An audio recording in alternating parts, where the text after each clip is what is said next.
nereiškia, kad šiandien turėjo būti tokios lengvos varžybos, kurių mes nesitikėjom, ir žiūrovai turbūt nelaukė tokių, ir Žalgiris turbūt tikėjosi geriau pasirodyti. Nu ką, jie matosi, kad ne pačius geriausius laikus išgyveno, bet vėlgi potencialo tai daug, tik tai neaišku.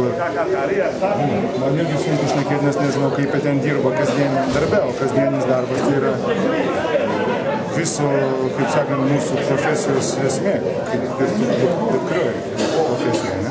Kas nulėmė tą lūžį po pirmo kėlinio? Nieko, mes kažkaip, nežinau, buvom gerai pasiruošę, jie turi ten tų minusų, žaidėm ant tų minusų, kažkas gavosi daugiau, kažkas geriau.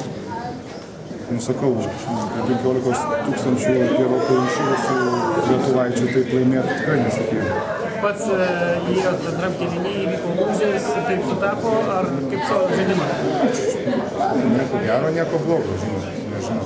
Kažkaip nėra lengva po sunkios vasaros, bet irgi kažkiek stengiasi, padedi. Žinau, kad treneris nelabai vargina mane šiais mėnesiais, tai man sakau, aš jau žinojau, kur važiuoju, man tai buvo pats geriausias variantas.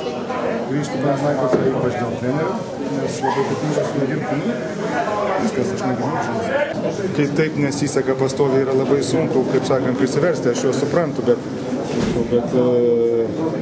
žinau, kažkada reikia persilaužti, tuo labiau, kad labai yra, vėlgi sakau, talentinga komanda, turbūt talentingiausia Žalgirio komanda per pastarosius kokius 10 metų, ne, nuo to laiko, kaip jie laimėjo Eurolygą. Bet vėlgi, žmonėms reikia dirbti, aš nežinau, ar jiem leidžia dirbti, ar jie dirba, tos vyrus žinau, jie yra darbštūs vyrai, bet žinau kitus variantus, kuriuos aš žinau.